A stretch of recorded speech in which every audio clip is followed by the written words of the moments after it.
The day I fainted at the office, nobody came to my rescue. The nurse's call to my emergency contacts met with silence from all the known persons. My cell phone was lying on the cold metal table and buzzing, 3 missed calls, all from one person. My mom was wondering if I could spare $2,200 for the bachelor party of my brother. I transferred 22 cents to him with a message of one line, buy a confetti. After 2 hours, the human resources manager entered my chamber carrying a file and posing a question that opened up everything. However, before I narrate the rest of the story, do tell me your location. And I will be able to tell that I am not the only one who experienced the pain of having family treated as abandonment covered with polite excuses. And when you are through, let me know. What would your actions have been if you were in my situation? I grew up being unnoticed in a noisy household. Being the middle child in my family meant that I was the one who would absorb, the one people expected to soften others' moods. When Mason, my elder brother, slammed doors, he was told to go and have a chat with me. When Lily, my younger sister, cried over nothing, she was told to be hugged till she calmed down. And whenever I required something, the room suddenly swarmed with other talks. I early recognized that my feelings were last, if they even were heard. As soon as I got the lead part in my 5th grade play, Mom said, "Do not parade it, dear. Lily didn't even turn in an application. Be decent." Dad said when I got on the honor roll, "Mason needs your help with his homework. You are great at that stuff." When I juggled 2 jobs during college, Mom said, "You are lucky you do not have kids like your brother and your wife. Can he get the money for daycare?" I gave a yes. I always gave a yes. And gradually, I began to think that no one would ever notice when I was actually sinking. By the time I reached 29, I was in a good, stable HR job. I had a little apartment and a family that only contacted me when something was broken. Never when I was broken. The first instance when it truly hit me was Thanksgiving 2 years ago. We were all around the table at my parents' house. Mason was bragging about his new promotion. Lily was talking about her engagement ring. Mom was boasting about her kids and how well they were doing. Not a single person asked about me.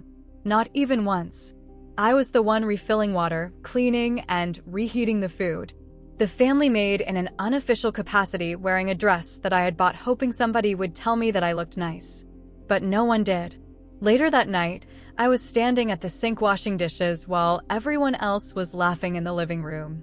My mother walked in and said without looking at me, "Sweetie, after dinner, can you help Mason calculate his taxes? He's overwhelmed." I nodded. I always nodded. But while the water of the faucet was running over my hands, something inside of me for the first time whispered, "What about me?" Jump to last March. For an insane amount of time, I was doing my HR job with back-to-back interviews, compliance reports, employee onboarding. My manager kept giving me the labels, the reliable one, the calm one, and the one she could always count on. The same adjectives my parents used. That made me think if I had been raised not to be a human being, but a function, perhaps. One morning I went without breakfast, water, and even far too long without breathing. I got through a 12-hour shift, and my vision became blurry several times, but I just waved it off. Until I couldn't. At 7:13 p.m., I was in the break room when suddenly the floor seemed to be moving under my feet. My chest felt like a fist that was wrapping around my lungs tightly. Everything became a blur.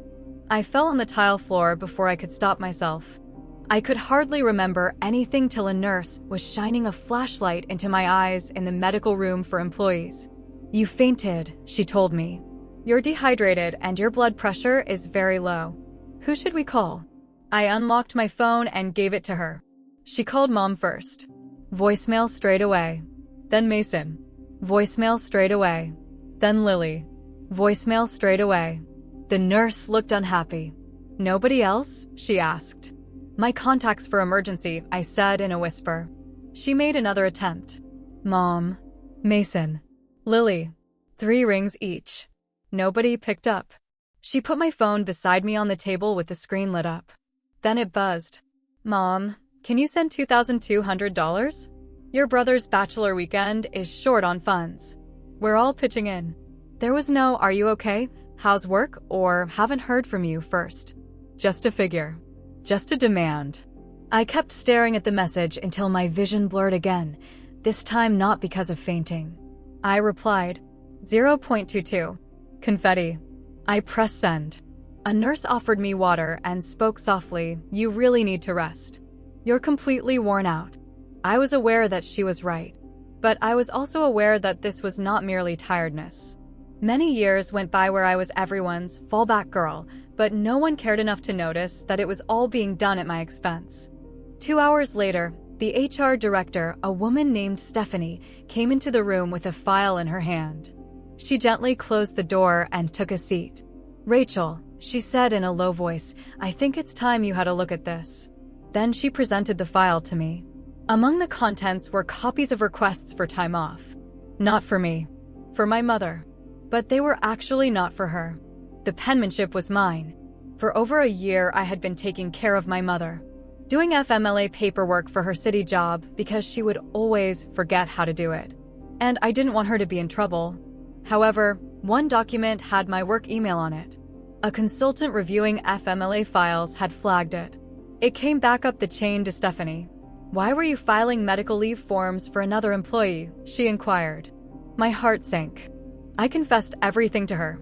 How my parents always asked for that. How refusing felt like burning down the whole house. How I was already so deep in the mud without realizing it. She was quiet the entire time, and only the expression on her face changed. When I had done my part, she released a long breath and spoke the one line that tilted my world. "Rachel, you are not their employee. You are their resource." I could hardly breathe. A wave of excessive and dishonorable feeling came in and took the place of my tears. "I was afraid to let them down," I said softly. "Who's letting you down?" she inquired. "No one. Everybody." I came back home with a medical certificate that allowed me to take 3 days off. But the actual thing I brought home was not the certificate. It was the inquiry. "Who's letting you down?" The quietness of the place was quite a strange experience to me after the hustle and bustle of the day. I sat down on the floor, had a glass of water for company, and looked up through the years gone by messages from my family. The messages were so similar that they could easily be mistaken for one another. "Can you help Mason with his car payment?" "Sweetie, Lily is stressed. Can you talk to her?" "We need $500 by Friday." "Can you fix Mom's tax return?" "We're all pitching in for Dad's new grill." "Send $800 for Lily's deposit." "Take Mason to his appointment." "Can you help us with insurance forms?" "Emergency, need $1,200. But they never said, "How are you? Did you eat today? Are you okay? Do you need anything?" It seemed like the life of a machine and not that of a daughter was being chronicled. At 1:27 a.m. came a message from my mother. "Did you send the money?" Only 3 minutes later, Mason sent me a message. "Party is in 3 days. Need your share." And at 1:33 a.m. Lily wrote, "So rude to ignore the family chat. We all do our part." My hand was holding the phone with the light on, and I was sitting on the floor. For the first time, I didn't have this feeling of guilt. I experienced fatigue instead. A fatigue that was as honest as the truth itself. The following day, I power on my notebook. I signed into my bank account. Savings total, $18,930. A figure that reflected my years of hard work, neglected holidays, and dropped wellness activities. Later, I went through the transfers from the past years. Around $9,000 disappeared in 2 years just. For family emergencies that somehow never included my emergencies. Once again, I was over the transfer button.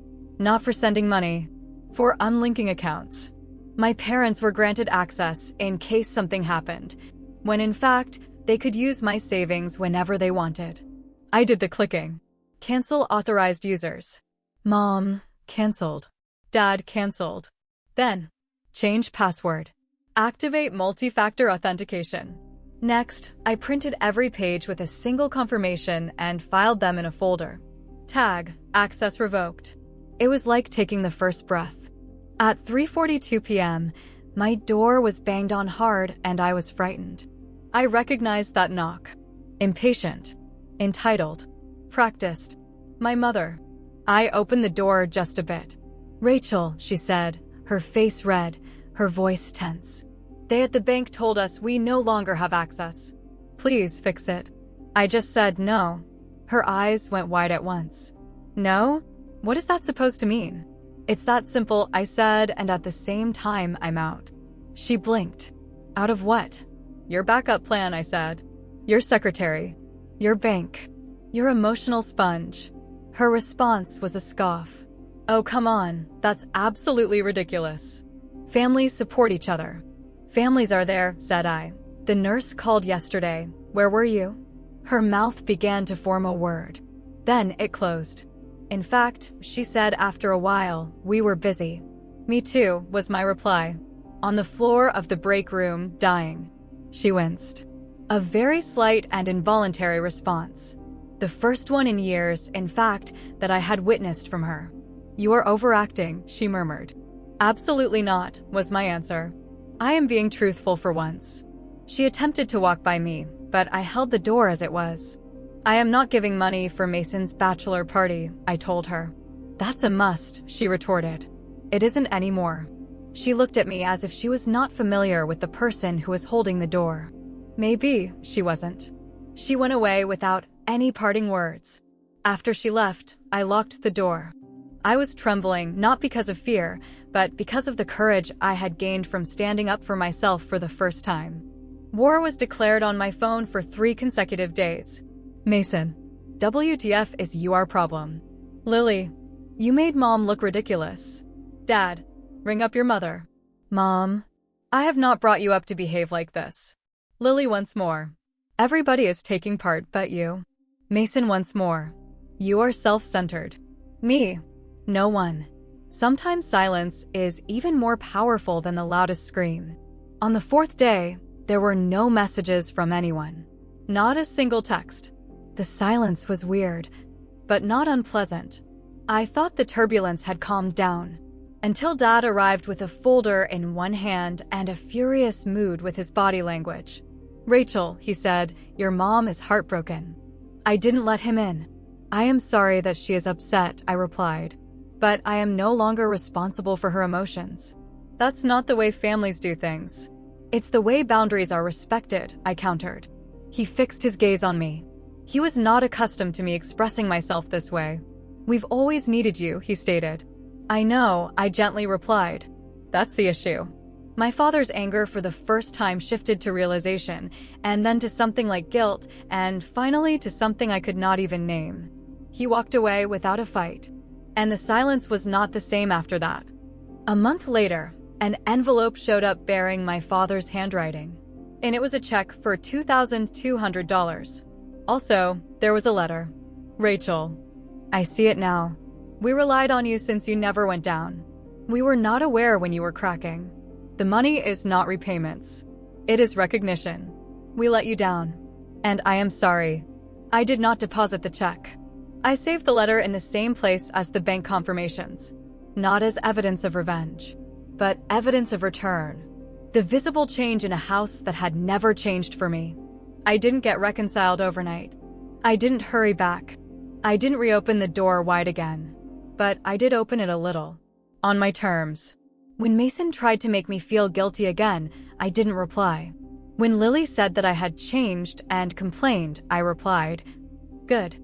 When Mom, with a voice softer than I remembered, called and asked how I was, I answered her, I'm learning to pick myself first.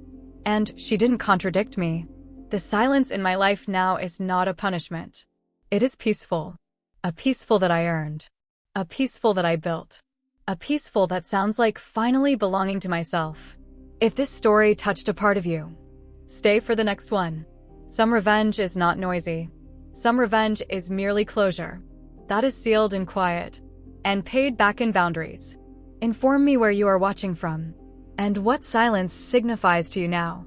For somewhere out there, someone else is discovering that the softest no can be the start of the loudest freedom.